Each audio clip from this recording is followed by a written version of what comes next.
It's Friday then. It's Saturday, Sunday. What? It's Friday then. Saturday, Sunday. What? Yeah, it's okay.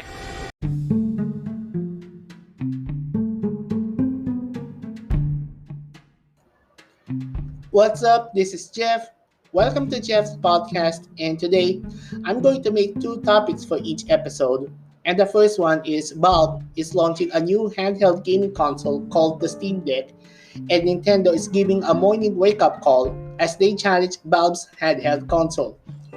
Since the Nintendo Switch becomes the best selling gaming console after they surpass other rivals and Nintendo console successors, including the Wii U, they released three versions of the Switch, including the regular version, which is a 6.7-inch model and a Joy-Con controller, the Lite version, which is already attached without the Joy-Con itself, and the latest is the OLED version, where the console releases on October 8th, but pre-orders is now open.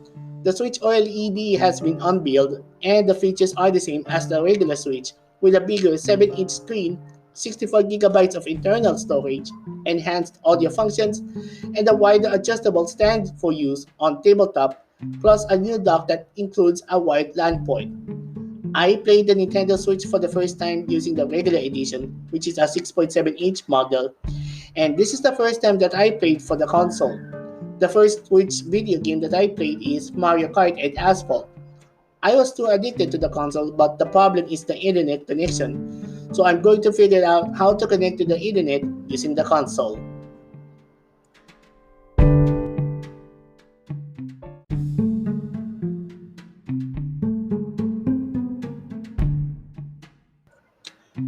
Back to the topic, and Valve is launching a new handheld console that they can step up against the best-selling video game handheld console, the Nintendo Switch.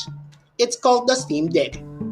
Steam Deck is a handheld gaming PC that you can play your favorite Steam library on the go without bringing your personal computer or a laptop.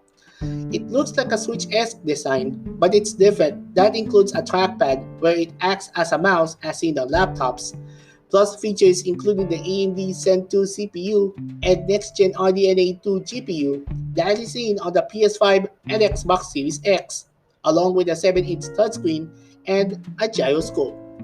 It also has a 40-watt battery that can run up to a maximum of 7 to 8 hours of playtime, USB-C jack, built-in storage up to 512 GB, and a Steam operating system that includes a quick suspend and resume features. You can also install and use PC software, of course, browse the web, watch streaming videos, do your normal productivity stuff, install some other game stores, whatever. Thanks to Steam Deck's official dock where you can connect to the internet and Wi-Fi, USB, and USB-C cable.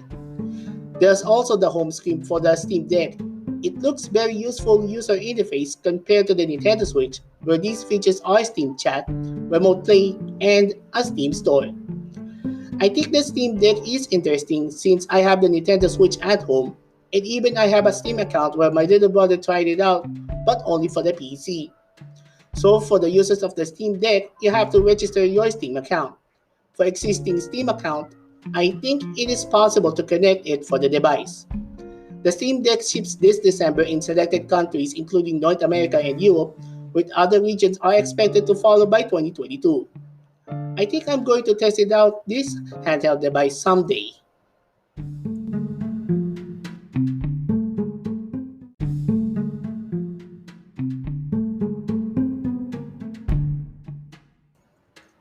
Our next topic for the show is Netflix moving to video games? That's the curious question I like to ask the viewers as the streaming site announced that they are planning to make video games. We've seen crossovers of their favorite Netflix shows in different games, such as the Stranger Things franchise from Psyonix's Rocket League, and even received live-action and animated adaptations based on the video games, such as Adi Shankar's Castlevania and Tom Clancy's Splinter Cell.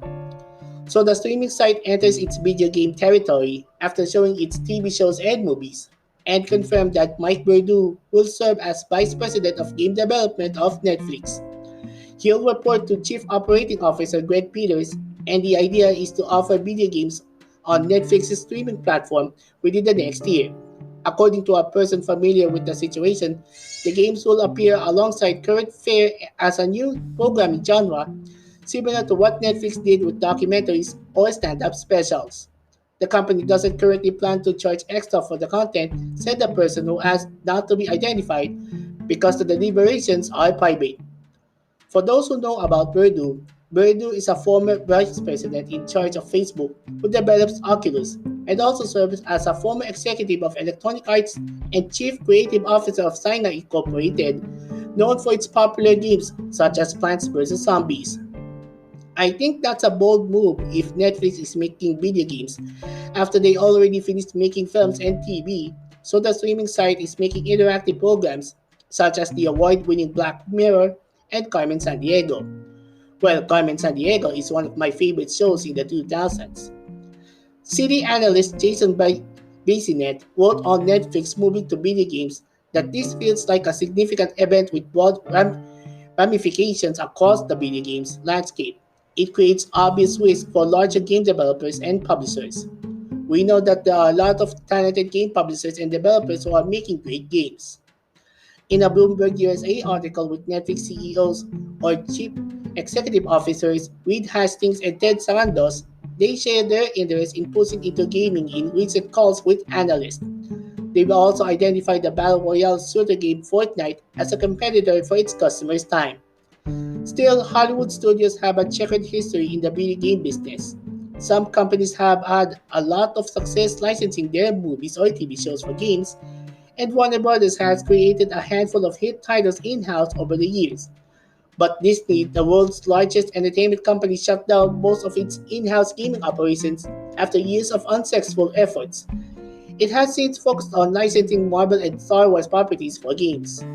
The streaming site will announce upcoming games in the coming months or years, but only time will tell.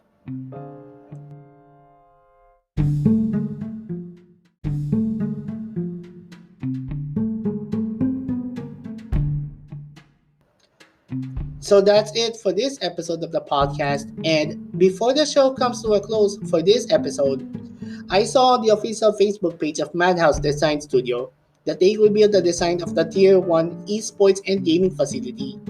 And the design is big. I mean, really big for this design. This is the first time that I saw the exterior and it looks very edgy design. They have a bar table, makeup room, meeting room for the athletes, and even merchandise. I'm expecting to check things out once the design of the exterior is finished and getting a tour visit. The Tier 1 Esports and Gaming facility is owned by Tier 1 Entertainment, led by Mr. Troy Gutierrez, Ms. Alodia Gosenfiao, and Mr. Brian Lim. If you have comments or suggestions, let us know in the comments. Follow Jeff11 Manchester on Facebook, Twitter, and Instagram, and subscribe on YouTube at youtube.com/Gamerboy. But that's about it for Jeff's podcast. This is Jeff. We'll see you in the next podcast.